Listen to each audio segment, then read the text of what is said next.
All right, so here on the front cross, you have nice commitment there, and you get a pretty decent turn. You have a greatly timed front cross. I do think that you don't need to wait in the middle of your front cross like you do here.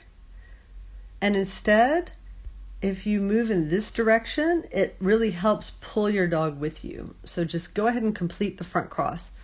So if we look at your footwork, it's 1, 2, 3, and now after the 3, it should have been this foot forward for 4, and instead you do kind of a hop step almost, and then go with your dog.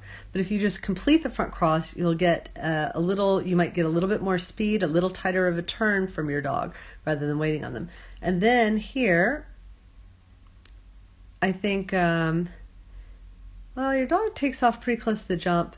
It's a little wide, and I'm wondering if you had really moved through the front cross and then really run up and given a strong decel cue here, rather than now at this point your dog catches up to you as you're coming in and you're still moving forward, if you could have gotten a slightly tighter turn.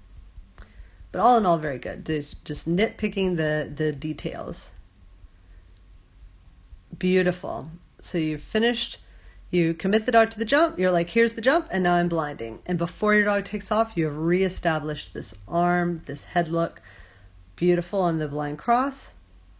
So again here, I would try stopping. So you're continuing to move forward as your dog jumps, and that's going to contribute to that wider turn.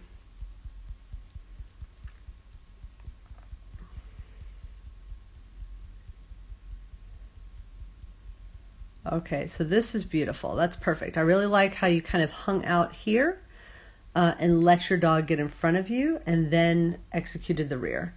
So that's how I would recommend doing the rear cross there is, just you're in no hurry because you're going to let the dog get in front of you. Commit the dog to the jump and rear. Beautiful.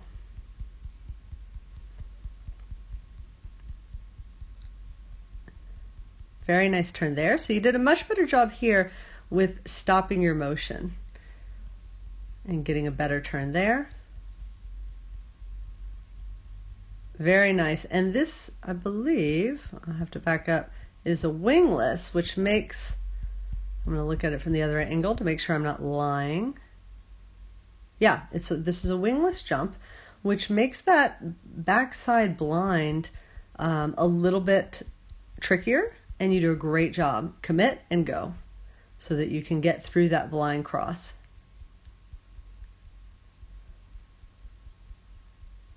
Very nice turn there, and a great job getting them out to the tunnel. All right, so now we're trying the rear cross. Rear cross can be really great for creating turns after jumps because the cross itself creates the turn. And some dogs will actually turn better with a rear cross like this than they do with the handler running the inside and just using straight deceleration. You can definitely see that your dog thinks, I think your dog thinks, there's like a slight hesitation there. Maybe thought about going to the tunnel. This one I think was a little bit later. So here you're still looking at your dog. At this point, I would already be turning my head around and just trust that your dog is headed to the backside. Because if they don't, there's nothing you can do about it anyway. You can't really recover, so you might as well just go.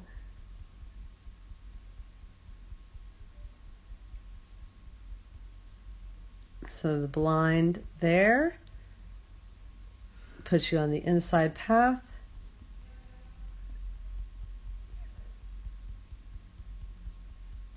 Beautifully done. Great job.